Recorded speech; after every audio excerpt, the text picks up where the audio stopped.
সালমা তুই এসছিস, বিশ্বাস কর আমি আকাশকে ছাদকে ফেলিনি। আমি জানি তুই আকাশকে ফেলিসনি, সব ওই টনির জন্য। তুই ঠিক বলেছিস, ওই টনির লেগে আমার যাবজ্জীবন জেল হলো। কথা দেবন তুই ওকে ছাড়বি না। আমি তোকে কথা দিলাম, তুই যে কষ্ট পাচ্ছিস এই একই কষ্ট আমি টনিকে দেবো।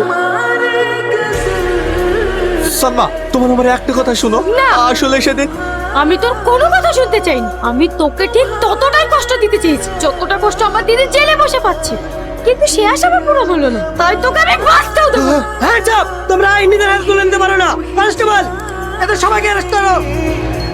স্যার, আপনি একজন আইনের রক্ষক হয়ে এইরকম বেআইনি কাজ কিভাবে করতে পারেন? অফিসার, যখন কারো জীবন থেকে তার ভালোবাসার মানুষটাকে কেড়ে নেওয়া হয় না, তখন তার কাছে ন্যায় অন্যায় ভোটটা থাকে না।